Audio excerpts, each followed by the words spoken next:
Sunday, Update 5. We finally reached the fortress. I've never seen anything so big, just block after block of never blink. Another so-called reach spanned a wide champs filled with more orange firewater. A river skeleton was standing guard there. "That's Wishbone," Batwing whispered. "Not too smart, but send all kind ways of guy. Just follow me and don't say anything. Actually, wait. Make a hissing sound. Can you do that?" I hissed. "Like this?" "Kind of, but more like smothering magma or something." "Magma?" Batwing face palmed. "Dude, you have seen a magma cup before, right?" "Maybe, I don't know." "Whatever. After we go up to him, just start hissing." "Okay." Batwing waddled up to the river skeleton, and I followed. "I never thought you'd make it off that block," Wishbone said. "With your fear of swimming and all. Anyway, the boss said you aren't exactly welcome here anymore." "That's fine," Batwing pointed at me. "I just wanted to show the boss this, and then I'll be on my way." "Huh, what's that?" "A very rare type of magma cup," Batwing said. "Might be useful for the army." Wishbone approached me. "Doesn't look like any magma cup I've ever seen. Aren't they supposed to look like, magma?" Batwing shook his head. "As I said, this is an extremely rare type, and very powerful, I might add." He glanced at me. "Plus, it hisses just like any magma cup." "Oh, right." I hissed as loud as I could. "What kind of sound is that?" Wishbone said. "Listen, it doesn't sound like a magma cup at all. And why is it blue?" Batwing sighed. "You're making fun of a poor little magma cup because he's blue, are you? You know the boss doesn't like such discrimination." No," Wishbone said. Batwing shook his fist, seemingly angry. "So, he's blue. So what? Do you know how many monsters have made fun of him for this?" "I was just joking." "Clearly, I joke at his expense." "I'm sorry. Please come in. Don't tell anyone I said that." "Fine. And don't tell anyone we're here," Batwing said. "I want Anderstar to be surprised when he sees his new gift." "Yeah, okay. Wishbone looked at me. "Sorry, man. Blue magma cups are totally cool. Alright. Even blue magma cups with legs."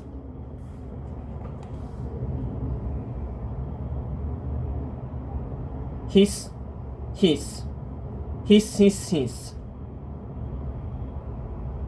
"I said I'm sorry."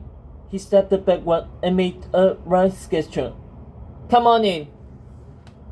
With that, we walked past him and stepped inside the fortress.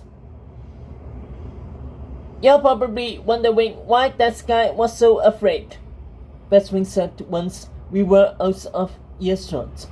"From what I've heard, Anderstar was picked on as a kid because his eyes glowed too brightly."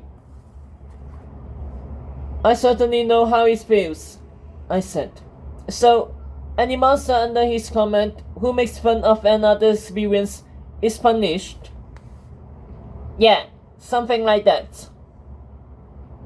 As we wandered farther inside, I began to realize just how huge the Nether Fortress was. Endless halls stretched for hundreds of blocks. There were so many monsters here too. I've seen most of them before, Batwing told me the angry fireflies floating in the air were called blazes.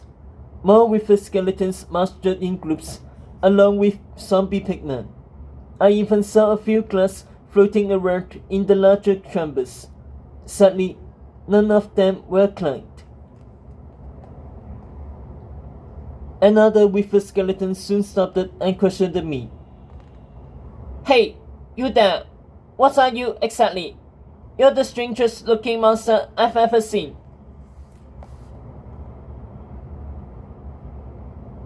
I am Lord Cecil Blanc, I said.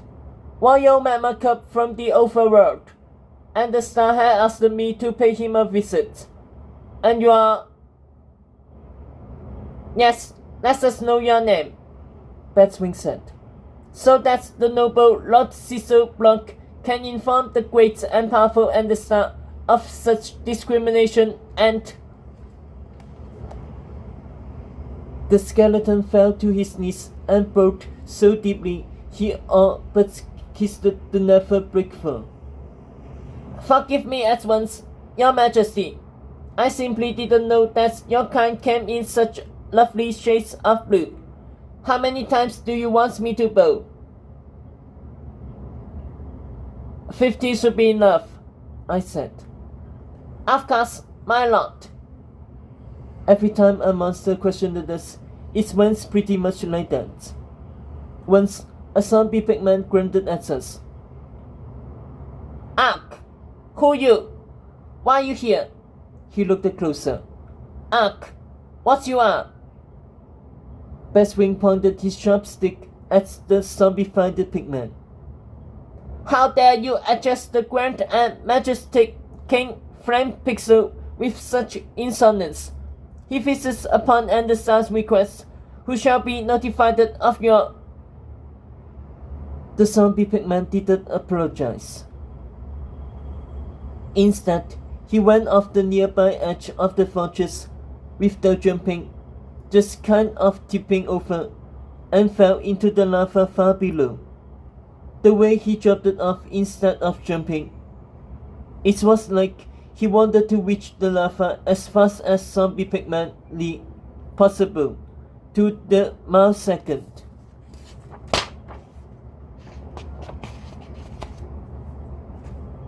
In case you were wondering, we were in an open section of fortress at this time. Wow, I said. That was a pretty extreme reaction, no? They must really fear Anderstar. Seconds later, a blaze appeared. Gusts. Oh, well, what? Burst. Gus. Why you...